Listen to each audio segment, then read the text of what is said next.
ನಾನು ಪ್ರತ್ಯಕ್ಷವಾಗಿ ಗುರುಸ್ಥಾನದಲ್ಲಿ ಕೂತಿದ್ದೇನೆ. ನಾನು ಮಾಡೋ ಕೆಲಕ್ಕೆಲ್ಲ ಮಾಡಿದ್ದೀನಿ. ನಾನು ಮೊದಲನೇ ಸರಿ ಬಂಗಾರಪ್ಪನವರ ಸರ್ಕಾರದಲ್ಲಿ ಮಂತ್ರಿಗಳಾಗಬೇಕಾದ್ರೆ ದೇವರು ನನ್ನ ಕೈಯಿಂದ ಚಂಡಿಕಾವನ ಮಾಡಿಸಿ ಅವನ ಕರ್ಕೊಂಬಂದು ಪ್ರಿಸನ್ ಮಿನಿಸ್ಟರ್ ಮಾಡಿದ್ರು. ಅಲ್ಲಿಂದ ಅವನ ಭವಿಷ್ಯ ಆರಂಭ ಆಗಿ ಇಷ್ಟು ದೂರ ತೊಗೊಂಬಂದಿದ್ದೀನಿ.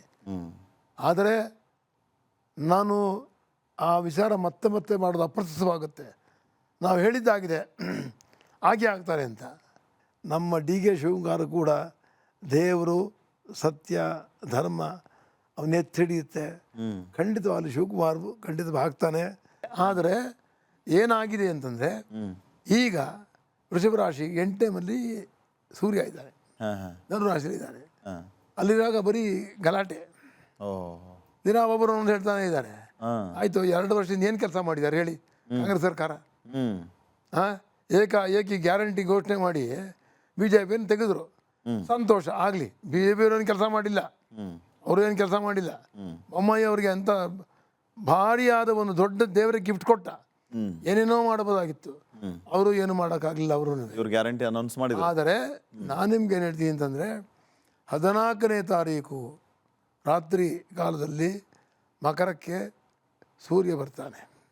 ಮಕರ ಸಂಕ್ರಾಂತಿ ಅದೇ ಜನವರಿ 14. ಅಂದರೆ ಸೂರ್ಯನು ಮೇಲ್ಮುಖವಾಗಿ ಹೋಗ್ತಾನೆ.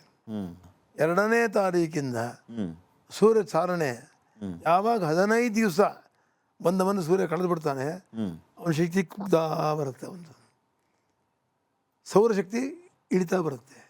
ಮುಂದಿನ ಮನೆಗೆ ಹೋಗ್ತಾನಲ್ಲ ಅವನು, ಒಂದೊಂದು ತಿಂಗಳು ಒಂದೊಂದು ಮನೆ, ಅವನು 12 ತಿಂಗಳು 12 ಮನೆ. ಅವನ ಶಕ್ತಿ ಇಳಿತಾ ಬಂದಾಗ ಅವನು ಮುಂದಿನ ಮನೆ ಏನು ಕೊಡಬೇಕು ಅದನ್ನು ಕೊಡ್ತಾನೆ.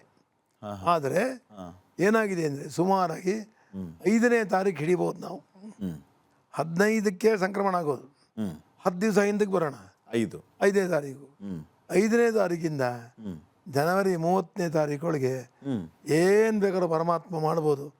ಅವರ ಭಕ್ತಿ, ಅವರು ಕೇಳಿದ್ದು, ಅವರು ಏನು ಪ್ರಾರ್ಥನೆ ಇಟ್ಟಿದ್ದಾರೋ, ನಾನು ಪ್ರಾರ್ಥನೆ ಇಟ್ಟಿದ್ದೀನಿ, ನಾನು ಇಟ್ಟಿಲ್ಲ ಅಂತಲ್ಲ. Apart from I know him closely.